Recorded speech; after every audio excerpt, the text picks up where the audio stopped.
Ahojte. Neviem ako vy, ale ja som presvedčená o tom, že každý z nás je absolútne jedinečný, každý z nás dostal jedinečnú DNA, jedinečné otlačky prstov, jedinečný otlačok jazyka, dokonca aj ucha. Sme naozaj jedineční aj fyzicky, aj psychicky a každý z nás bol stvorený s láskou, pretože Boh nás chcel a mali by sme aj sami seba poznávať a vlastne snažiť sa svoje silné stránky nejako využiť pre dobro seba a pre dobro druhých ľudí. To znamená naozaj sa poznať, milovať a pracovať na sebe, na tom svojom osobnom rozvoji, na tom šťastí, na tej spokojnosti. Chcem vám ukázať, ako som vlastne od začiatku čo som sa zaregistrovala na Instagrame, ako som si vlastne plnila tento profil, alebo teda feed týmito slavnými osobnostiami. Začala som teda baránom ešte minulý rok a ako prvý som teda tuto uvádzala, že živel oheň a typ cholery. Že vlastne baráni sú takí cholericky vášniví ľudia s veľmi veľkou energiou, ktorú nemá žiadne iné znamenie. A je to také jarné znamenie, jangové znamenie a väčšinou také mužské znamenie teda, lebo má takú mužskú dobývačnú energiu. A čo som si všimla, tak majú niečo tie znamenia spoločné. Nehovorím, že je to vždycky tak a musíte na každého sedieť, ale aspoň na polovicu alebo na viac ako polovicu to sedí. A ja som si všimla, že tí baráni sú naozaj takí akční, bojovní. Ako prvého som tu uviedla napríklad Johann Sebastian Bach 21.3., ale on sa nenarodil 21.3., ale 31.3., čo bola moja prvá chyba, ktorú som si vlastne uvedomila len teraz nedávno.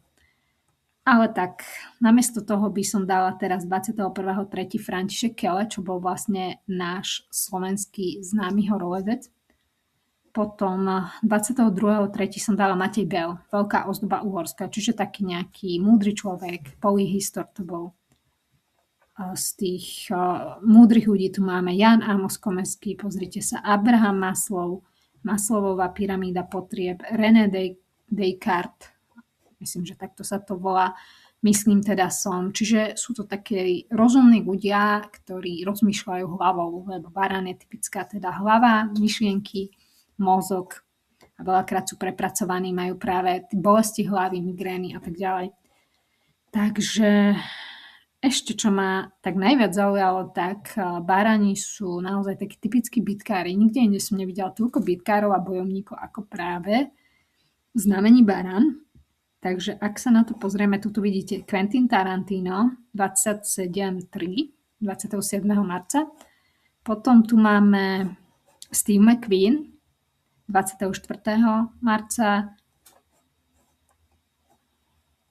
Potom Maya Angelou bola taká aktivistka, bojovníčka za ženské práva.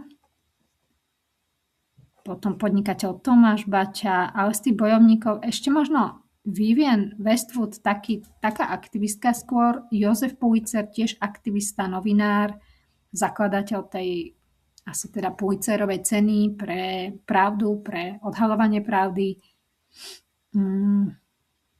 Eric Roberts, typicky taký ten americký herec, bitkár. No, ale ešte sa okrem týchto uvedených narodili napríklad 7.4. aj Marlon Brando, čo je teda 6. myslím, Marlon Brando sa narodil myslím 3. 4. a 7.4. sa narodil Jackie Chan, Russell Crowe, čo je typický predstaviteľ gladiátora a bojovníka, a Coppola, čo je známy režisér, ktorý natočil, teda zrežíroval Krstného otca. A takisto Charlie Chaplin sa narodil 16. apríla. Čiže sú to takí bitkári, bojovníci, provokatéri. Čo sa týka umelcov, tak tam sa narodili osobnosti ako teda Johann Sebastian Bach, ten sa ale narodil 31.3. Elton John, spevák výnimočný, hej, ktorý sa nebal teda prejavovať. Vangelis, Hans Christian Andersen ako spisovateľ, rozprávkár, Peter Nač, Rafael, renesančný maliar známy, bol to Michelangelov super, Pablo Habera, Leonardo da Vinci, tiež taliansky renesančný sochár, maliar. A ešte tu bol ten Johann Sebastian Bach, áno, toho som spomínala. A Vangelis a Vincent van Gogh, holandský maliar. Takže toto sú všetko umelci, ktorí teda tiež sa zapísali do histórie, pretože boli nejakí priekopníci. A na budúce si teda povieme niečo o znamení býka. Ahojte.